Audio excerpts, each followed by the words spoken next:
વલસાડ પાલિકાના ઉનાળામાં લીરે લીડા ચીપવાડમાં કરોડોના ખર્ચે બનેલો રસ્તો ગરમી પડતાની સાથે જ પીગળવા લાગ્યો। ઉનાળાની હજુ તો માંડ શરૂઆત થઈ ત્યાં નવો નક્કો રસ્તો પીગળવા લાગતા વાહન ચાલકોને હાલાકી। વલસાડ નગરપાલિકાના પ્રી મોન્સૂન પ્લાનિંગની વાત તો હજુ બાજુ પર રહી, પણ અહીં તો પ્રી સમર ઉનાળામાં જ પાલિકાની કામગીરીના લીરે લીડા ઉડી રહ્યા છે। વલસાડ ચીપવાડ વિસ્તારમાં કરોડોના ખર્ચે બનેલો રસ્તો ગરમી પડતાની સાથે જ પીગળવા લાગ્યો છે।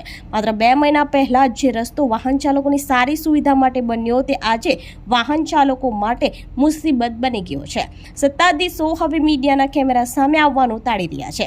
આ દ્રશ્યો છે વલસાડના વ્યસ્ત એવા ચીપવાડ વિસ્તારના, જ્યાં રસ્તો જોઈને તમને લાગશે કે અહીં ડામર નહીં પણ જાણે કાળું તેલ રેડવામાં આવ્યું હોય। ઉનાળાની હજુ તો માંડ શરૂઆત થઈ છે ત્યાં અંદાજે 1 કિલોમીટર સુધીનો નવો નક્કો રસ્તો પીગળવા માંડ્યો છે। સ્થાનિકોએ અનેક રજૂઆતો કરી ત્યારે માંડ 2 મહિના પહેલા રસ્તો બન્યો હતો, પણ પાલિકાએ એવી તો કેવી ગુણવત્તા જાળવી કે 2 મહિનામાં જ રસ્તોએ દમ તોડી દીધો। નગરપાલિકા હમણાં ઘણી ફરિયાદ બાદ 2-3 મહિના પહેલાં જ આ ડામર રોડ બનાવવામાં આવ્યો હતો। ડામર રોડ બન્યો, થોડો ઘણો ખોદીને એ લોકોએ રોડ બનાવ્યો ત્યારે અમને એમ લાગતું હતું કે ભાઈ આ રોડ સારો બન્યો છે, પણ હાલને તબક્કે ગરમીને લીધે આ રોડ એટલો બધો ઉપર આવી ગયો છે ને કોઈ વ્હીકલ જાય ને હાલને તબક્કે તો નાના સ્કૂટરવાળા સ્લીપ બી થઈ જાય, પડી બી જાય, એટલો બધો આ રોડ ગરમીને લીધે બધો ઉપર આવી ગયો છે। હવે મેં કાઉન્સિલરોને બી જાણ કરી છે કે ભાઈ આ તમે કંઈ આનો રસ્તો કરો। વચ્ચે એના પર એ લોકોએ ડસ્ટ નાખી દીધેલું ત્યારે બી આવી રીતે રોડ આખો ગરમીથી એ થઈ ગયેલો। તો હવે અત્યારે તો એટલો બધો આ ખરાબ છે આ ગરમીને લીધે કે આમાં મોટા વ્હીકલ બી સ્લીપ થવાની શક્યતા છે, સ્કૂટરવાળો બી પડી જઈ શકે છે, નુકસાન થવાની કે એક્સિડન્ટ થવાની પૂરેપૂરો ભય છે। એટલે આ કામ તાત્કાલિક હવે કોઈ નવી રીતે હવે કેવી નવી બીજી રીત લાવે। અમે કીધું કે ભાઈ રોડ બનાવો તો થોડો ઘણો ખોદીને એ લોકોએ રોડ બનાવ્યો, ભાઈ આ રોડ બનાવ્યો તો આવું બધું આવું જોવા મળે છે આજે। હજુ આ ઉનાળાની શરૂઆત છે, હજુ તો માર્ચ મહિનો જ ચાલે છે। એપ્રિલ, મે, જૂનમાં તો આ રોડ તો આખો મને લાગે ઉખડીને બહાર આવી જાય। આ રોડ ભાઈ પાછો વ્યવસ્થિત બનાવે તો સારું। અમે કહેતા હતા ભાઈ સિમેન્ટનો, પણ સિમેન્ટનો રોડ બનતા તો 2 મહિના 5 મહિના જાય, તો અમારે 24 કલાક ગાડા બધા આવે અનાજના, તો કેવી રીતે બનાવે એને જલ્દી ટાઈમ લાગે। એટલે અમે કીધું કે ભાઈ તમે ડામર રોડ બનાવો, ને ડામર રોડ બનાવ્યો તો આ બધી મોકાળ અત્યારે ઊભી થઈ છે। શિવલાલ મેવાડ અમારું નામ છે। આ દાણા બજારમાં જ્યારે ડામર પહેલાં ઉખેડ્યું ત્યારે બી મેં કીધું ભાઈ વ્યવસ્થિત બનાવજો, તમે ડામરિયા પથ્થર લાગીને એને વ્યવસ્થિત બનાવજો। નહીં એમ કે એકદમ બરાબર બનાવી દઈશું।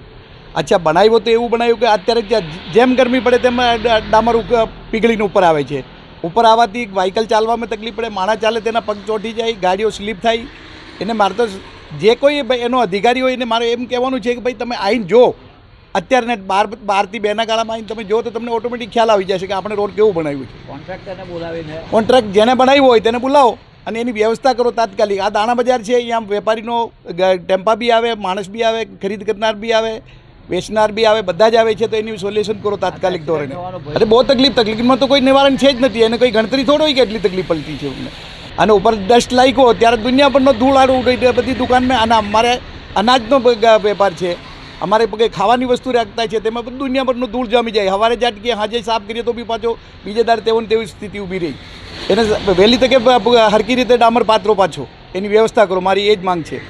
રસ્તો પીગળવાને કારણે ડામર વાહનોના ટાયરમાં ચોંટી રહ્યા છે, જેને લઈ અનેક વાહન ચાલકો સ્લીપ થઈ રહ્યા છે। સાથે રસ્તા ઉપરથી ચાલતું જવું પણ મુશ્કેલ બન્યું છે, કારણ કે ચાલતા વ્યક્તિની ચંપલ પણ આ ડામરમાં ચોંટી રહી છે।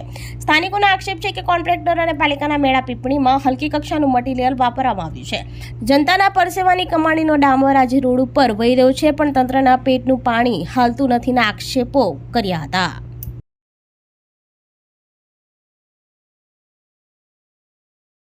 જી, મારું નામ પ્રદીપભાઈ। પહેલે તો નગરપાલિકાનું કામમાં કંઈ લેવાનું હોતું નથી અને જે કરે છે તે આવું કરી રહેલા છે। હું અત્યારે જ મારા સનને એની બોર્ડની એક્ઝામ ચાલુ છે એટલે હું એને નથી મૂકતો, મેં પોતે પર્સનલી છોડવા જાઉં છું, કારણ કે છોકરાઓ આમાં બાઇક લઈને સ્લીપ થઈ જાય તો નગરપાલિકાને કાંઈ પરેલી નથી, પણ આપણે સાવચેતી આપણે જાતે કરવી પડે એવું છે। ને નગરપાલિકા એકદમ થર્ડ ક્વોલિટીનું કામ કરેલું છે। એ તો હવે નગરપાલિકાની ઓફિસ પર જઈને પૂછવું પડે કે આવા કામ તમે કેટલા કરેલા છે। ચીપવાડની જનતામાં ભારે રોષ જોવા મળી રહ્યો છે। લોકો પૂછી રહ્યા છે કે શું આ રસ્તો ફરીથી બનાવવામાં આવશે કે પછી દર વર્ષની જેમ આ વર્ષે પણ ભ્રષ્ટાચારના દામન નીચે જનતાના અવાજને દબાવી દેવામાં આવશે। જોકે વહેલી તકે આ રસ્તાનું સમારકામ નહીં થાય તો આગામી દિવસોમાં સ્થાનિકો ઉગ્ર આંદોલન કરવાની ચીમકી ઉચ્ચારી રહ્યા છે।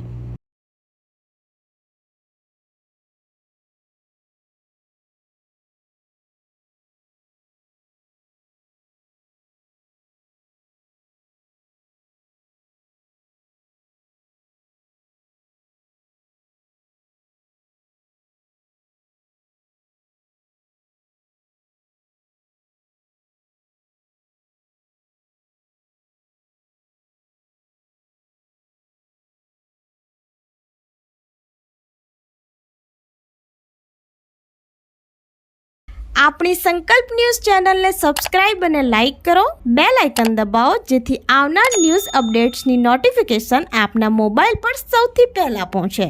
Like, subscribe and share the video.